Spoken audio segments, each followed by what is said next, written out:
Yeah, they're coming.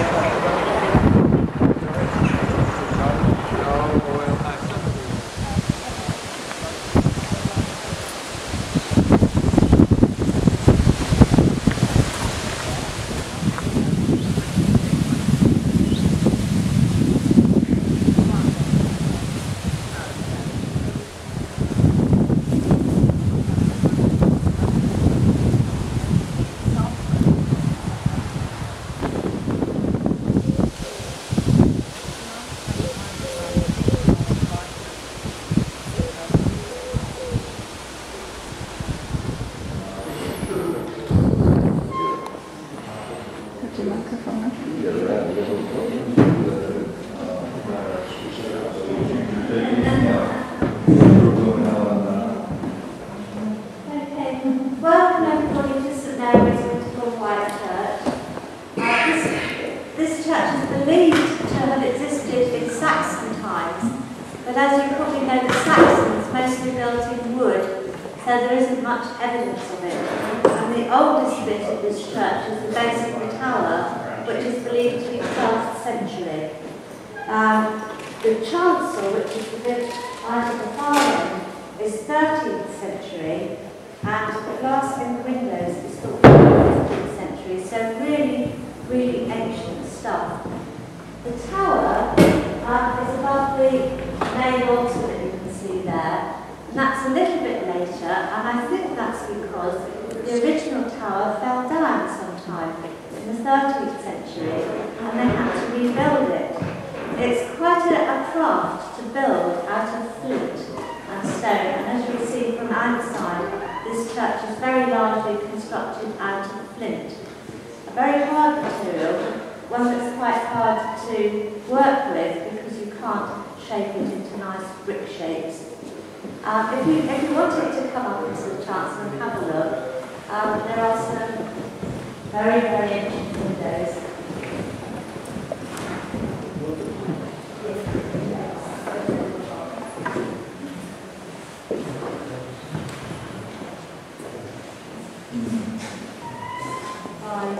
The so-called Oxford movement, which was a movement to reintroduce some of the reverent Catholic elements back into worship, because they felt that by becoming too plain and too ordinary, churches had lost their awe of God. So I believe that big candlestick there, big candelabra, would have been about having candles burning, where you could leave a candle and light it to see the perpetual light shining.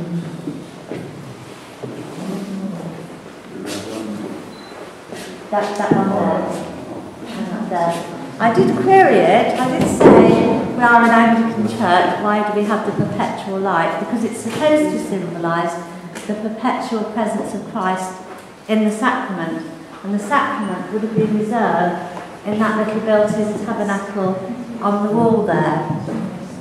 And the PCC replied to me by saying, well, people find it comforting to have the light always shining because it always symbolises then that Christ is always with us.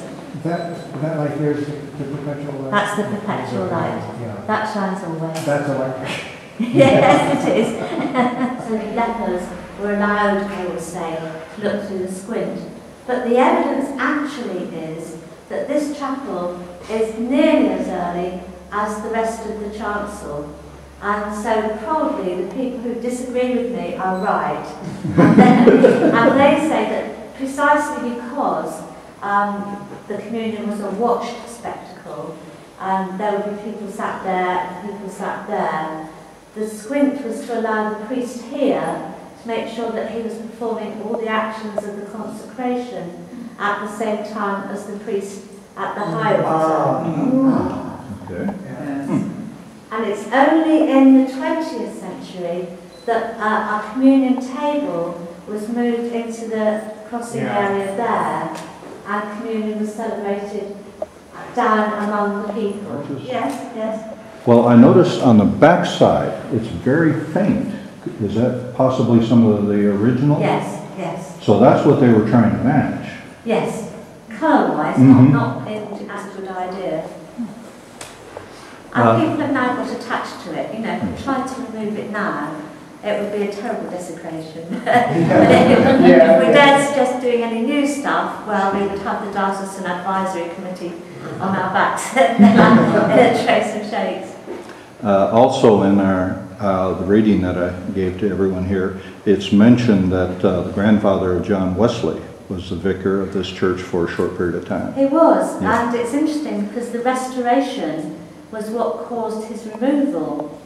He, on the restoration, the old Elizabethan prayer book was brought back into use again, and we now call it the 1662 prayer book, but in actual fact it was written right back in 1545 and was substantially the same when it became the only authorised service for the Church of England. And John Wesley Sr. objected because he said the language was much too antiquated and people could not understand it. And the whole Horrible rebel. The whole purpose, he said, of the originators of that prayer book was to have a book in the language that may be understood of the people. So he would not use it. And he was actually arrested in his vicarage over the road and removed from his living. Oh my. And he then became an itinerant preacher. But interestingly, it seems to have come as a great surprise to the Wesley brothers, both Charles and John, when their hearts were strangely warmed within them, and they had the experience of the Holy Spirit coming upon them. So there's no evidence that John Wesley's grandfather had that, but he definitely had the evangelistic zeal, that even when he was removed from his living, he still carried on preaching, but just travelled around preaching where he could. And there were quite a few people in his time doing that. Yeah. You see the faces at the top of those three pillars there, and on top of those three pillars there. Somebody who's photographed them has called them winged heads, but they're not actually winged heads. They're something that's often used in Dorset churches. You see it, for example, in St Peter's in Dorchester, and it's the green man, and that's believed to be leaves coming from his mouth. So it's God speaking creation into existence. Fire. So the abbey said to them, well, we don't want this old thing, you can have it.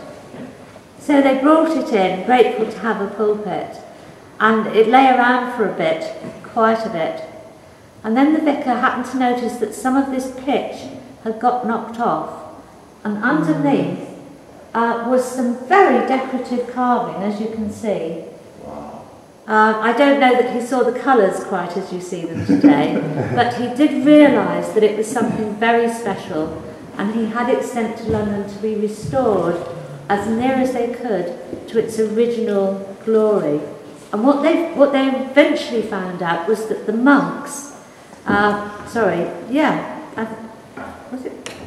The abbey anyway, when the reformers came around in the time of Oliver Cromwell, they were smashing anything that seemed to them to smack of idolatry, which of course this would, with its statues and its gilding and all the rest of it. And so the abbey servants covered it in pitch so that it looked plain and it wasn't a temptation to Cromwell's thugs to smash it up. So that was restored, and it remained here. It wasn't given back to the abbey. Have a look in the abbey. I think if I remember the abbey rightly, you will see a wonderful position where the pulpit is meant to be, with a sort of big tower structure above it. But I don't think they've got a pulpit there now. Have a look and see. So when was this done, the restoration of it? That was actually erected sometime after 1869, when the PCC voted to have it in here. And you will see that the people who did the stenciling have tried to match this red and green as well. But it's thought that that's been restored as it would originally have been. When was the original carving assumed to be? This is a very ancient. Let me have a look and see if it tells me in the listing here.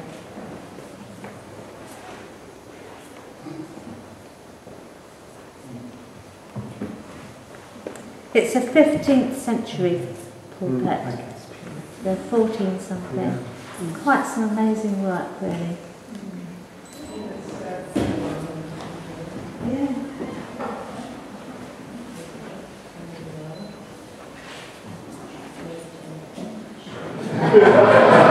I'll tell him I know where there's a church looking for you.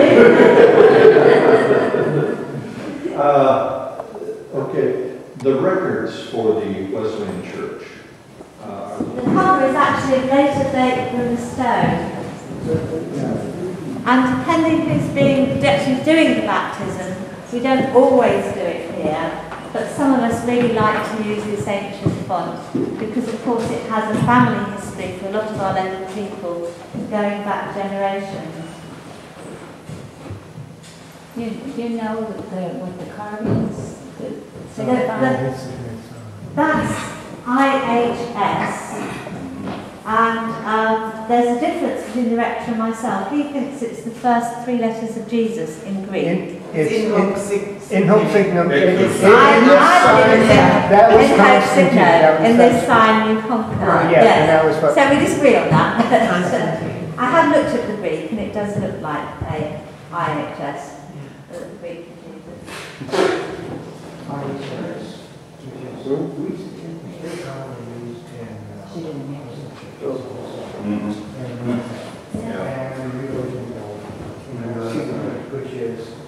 which is the vision that Constantine had. But in the old days, they used to stand, didn't they, mostly, in the The congregation originally, I said to you that the chancel was the oldest bit, didn't I? Yes. Local legend has it that the local churches originally consisted of just the chancel, which could be opened to the people who would stand in the west, but open to the sky, bringing their livestock with them. And it was only later that the naves were erected, and even then most of the people, as you say, would have had to stand. But the Victorians built a lot of these box pews, and we now can't remove them because the Victorian Society thinks they have wonderful historic interest. They're quite uncomfortable to sit on, really. They are very narrow. uncomfortable, yes. And if you try and kneel in them, you can neither kneel up nor kneel down comfortably. There just isn't room. Indoors it. Yeah, and you would have the hand size. And even in my childhood, people were still hand stacking the stooks of corn. We didn't have something that was stone floors and incredibly cold. It's difficult to walk out if you have to be standing up. How old did they take the boards? That could well be original. That could well be. There's an entry for each service. Yeah, every service that we do. Including weddings and funerals, Including I assume. Weddings and funerals, yeah. And that one starts in 1990? Yeah, 1990. So you can get quite a lot on a page, as you can see. And this answers your question about how many come. It ranges from 40, 48 down to 8. 6 here. For 5 there. Yeah. That's the midweek Holy Communion, I think. Do you want to try to find that? Yes. I have told our driver we've got till at least 10:30. All right, okay.